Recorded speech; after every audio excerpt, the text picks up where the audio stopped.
G'day guys and welcome to the channel. In this video we're comparing the Canon G7X Mark II to the Sony A7C with the kit lens. Now you might be thinking, why am I doing this comparison? The Sony A7C is triple the price of a Canon G7X Mark II. Well, if you're like me and you have the Canon G7X Mark II and you've been using it for a few years and you're thinking about upgrading, this video will show you what you can expect in that upgrade. And of course, I've just upgraded myself, so I like to do a comparison for myself as well to see what sort of upgrade I've given myself in terms of making videos at home and also vlogging. A couple of things to note: I am using the kit lens on the Sony A7C. It's 28 to 60 millimeters.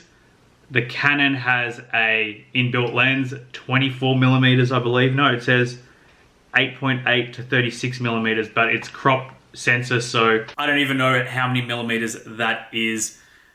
I might be coming in a little wider on the Canon, but not by that much, I think. Fully zoomed out on both cameras. Also to note, I'm using the native audio on the A7C. Obviously it can take an external mic, so this is pure sound just from the cameras and they're right next to each other.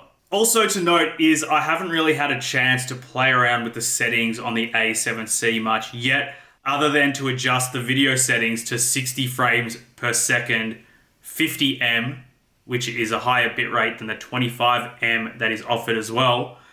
And on the Canon, we're at 60 frames per second. And to keep it fair, we're on HD on the A7C. You can go to 4K 30, but again, we're at 60 HD on both cameras. So if you've been on my channel for a while, you know most of my videos are me just sitting at my desk, and I'm sure a lot of you just want to make videos as well where you're just talking and the camera's just pretty close to you.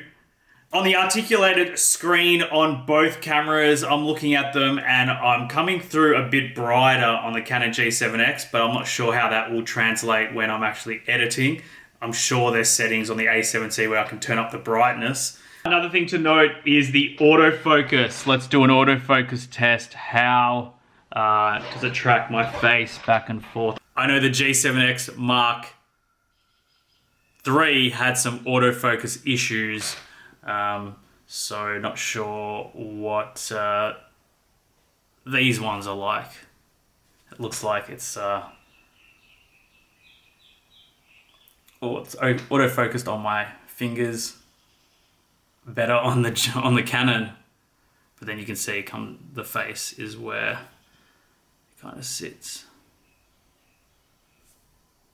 You can see how quick that autofocus is on the Sony. Whereas on the Canon, we've kind of lost myself. Come on. Find my face. There we go. So that is the autofocus test. The A7C is obviously a more expensive camera and a very popular camera as well. Also as popular as the Sony A7 III, which I didn't get.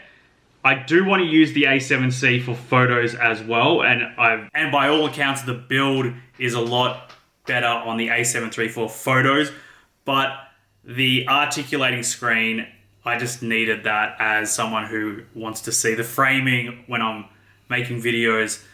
That was a bit of a game changer, and it's a newer camera. There is a couple of extra features, I think, around the autofocus and whatnot. So that is it, guys. What do you think so far? Indoor test, audio, visual, autofocus. Let's do one more test. Anything here? I'm not sure about the brightness though on the A7C. That might be a setting I have to adjust anyway. Do you own a G7X and do you think it's worth upgrading to the A7C for video alone? Keen to know your thoughts. If you want me to do any other comparisons, let me know in the comments below. That will be the video for today. As always, thanks for watching and I'll see you all next time.